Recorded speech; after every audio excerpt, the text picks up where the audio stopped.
ভাই রে ভাই, কি একটা জ্বালাত আছেন রে ভাই। আজকে মোর বউ বাসাত বসি আছে বুঝছেন। তা একটা মাছ নিয়ে আসলাম।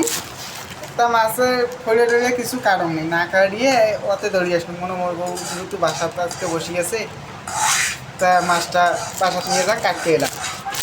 ভাই এই যে না কাটি নাই কাটি আনো, এই কারণে মাছ হাত দিয়ে নাড়বেন না। মুখে আরো উল্টে কয়েছে, কয়েক বলে তোমার আনছেন, তোমারটা তোমার কাটি বাঁচিয়ে তুই দিয়ে খাও। মনে তো মাছ ধরিরও পাই না, কাটিরও পাই না। তাহলে কী করুম এখন? যেহেতু আনছুম, আনিয়ে যেহেতু আপনার নিজের মধ্যে পড়ছুম, তো হোক সমস্যা নাই, কাটুম। কী করার আছে? আর মোর মতো বউ যার যার ঘরত আছে না, সবাইগুলো এক না করে এই যে কমেন্ট করে জানাইবেন বুঝছেন। কেননা এরকম বউ সবার ঘরে ঘরে থাকা উচিত। কেননা ওরা তো পরিশ্রম করে, ওরা পরিশ্রম করে আসিয়ে যদি আবার যদি ওদেরকে মাছটা আমাকে বাঁচিয়ে যদি লাগে যদি দেন, তাহলে ওরা কী করবে? এখন তোমারটা তোমাকে দিয়ে বাঁচাইবে, এইটাই ঠিক আছে বুঝছেন। আর এরকম কার কার বউ আছে জানাইবেন। ভাই কী করা আছে ভাই, বোঝেন না? শহরের ব্যাপার এটা, এটা গ্রামের ব্যাপার নয়, এটা শহরের ব্যাপার। যারা যারা শহরে থাকে, নিজের ভাত নিজেকে মাঝে মাঝে রান্না করে খাওয়া লাগে, বুঝতে পেরেছেন?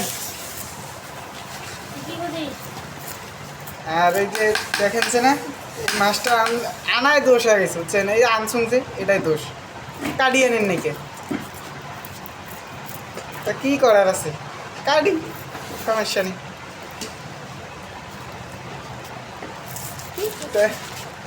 তোমার এই যে দেখো, এই মাছটা এখন এই যে কাটা লাগবে, কাটিয়ে তারপরে এই যে আবার মনে করে আজান দিচ্ছে, এখন দোকান আবার যাওয়া লাগবে। মাছ টাছ কাটি ধুয়ে তারপর দোকান নেই বুঝছেন। তাছাড়া তো বুদ্ধি নেই, মাছটা তো কাটা শেষ করেই লাগবে। তা হয়ে গেছে অলরেডি, এই যে আইস্টে টেস্টে ফেলানো হয়ে গেছে কম বেশি। তা যাক, ওমাগুলোর খুশি এখনো থাকলেই ভালো লাগে বুঝছেন। ওমাগুলোর খুশি তো খুশি। কাটা প্রায় এখন আর কি যে আইস্টে ফেলা শেষ, এখন মাছটা কাটি।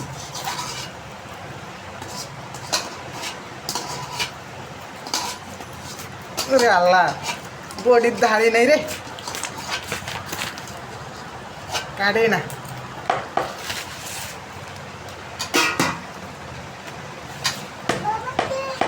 হ্যাঁ কিছু নাই আম্মু, তোমার আম্মু খালি কাজ বাতা, এই যে মাছ কাটির কয়, এ করির কয়, সে করির কয়। এখন কি করম কত? এই যে একটা বড়ির ধান নেই, কিছু নেই। ও বাবা, আম্মু তোমার কাটি পান না?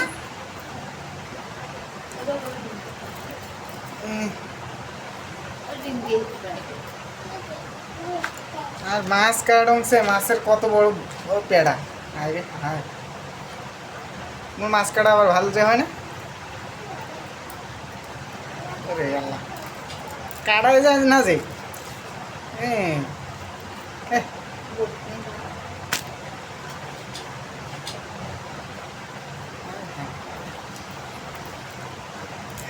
রে এটাই এর থেকে ওই পোরজেডের মাছ বুঝছেন। এগুলো এই যে পোরজেডের মাছ, তা নিম্নে তেউ জজুরিনকে দিল, কয় কি বলে ভাই নিয়ে যাও, মাছটা ভালো হবে, টাকা পরে দেন। এই কারণে নিয়ে আসছি বুঝছেন। মোরা তো বর্তমান টাকা পয়সাও কম, এই কারণে এতটা মাছ নেওয়ার জন্য আগ্রহী না আসবো। দিল এখন খাই, মাছ খেয়ে ফেলাই, কয়দিন পর টাকা ঢুকে দেওয়া হয় হইবে বুঝছেন। পিস আবার কি বড় করি, এতে থাক শালা। আরে তেলত ভাজলে সব ঠিক আছে।